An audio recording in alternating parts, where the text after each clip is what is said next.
Well, on Saturday, Senator Chris Murphy, a sitting senator from Connecticut, let us know. Murphy is a Democrat. He sits on the Foreign Intelligence Committee. Here's what he wrote, quote, Joe Biden and all of us should be furious that media outlets are spreading what is very likely Russian propaganda. I've seen the intel. The mainstreaming of misinformation is Russia's 2020 goal, end quote. That's worse than anything Joe McCarthy of Wisconsin ever said, and dumber. I've seen the intel. Notice that Senator Murphy of Connecticut didn't tell us what the so-called intel said, much less show it to the rest of us so we could evaluate it for ourselves. Powerful people have seen the intel. You haven't. You must take their word for it. Otherwise, maybe you're working for Vladimir Putin. Maybe you're a Russian spy.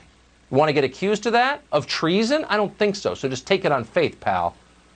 Adam Schiff is working that line for years now. This week he was back at it. Well, we know that this whole smear on Joe Biden comes from the Kremlin. But clearly, the origins of this whole smear are from the Kremlin. And the president is only too happy to have Kremlin help in trying to amplify it. I think we know who the driving force behind this smear has been all along, and it's been the president and the Kremlin.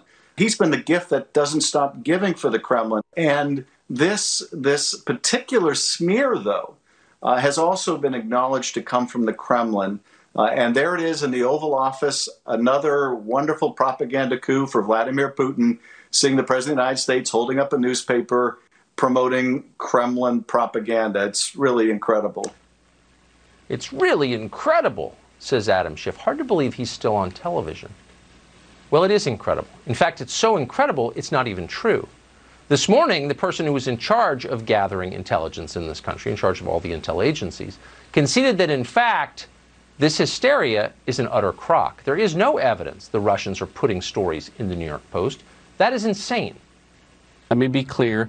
The intelligence community doesn't believe that because there's no intelligence that supports that. And we have shared no intelligence with Chairman Schiff or any other member of Congress that Hunter Biden's laptop is part of some Russian disinformation campaign. It's simply not true. There's no intelligence that supports that. Yeah, okay. We're not in the intelligence community, so we can't verify that. We can't tell you there's no evidence that supports it. And evidence, actual evidence, is what the rest of us make decisions based on. And there's no evidence. And by the way, once again, no one in Joe Biden's campaign has said these emails or text messages are false. And if so, which ones are false? And how are they false? And they're not even claiming that. So these claims are coming from anonymous sources and media hacks, and that's it. On Sunday, a Biden campaign surrogate called Jenna Arnold acknowledged that on this channel. Watch this. Can anyone say that these emails are inauthentic? And so far, I haven't heard anybody say that. Yeah, I think that's fair. I don't think anybody's saying they are inauthentic. I don't think anybody is saying they're inauthentic? Well, okay. Then why don't you respond to them? But in fact, many are saying they're inauthentic. False claims of Russian interference in our democracy are now a well-established fact of American political life.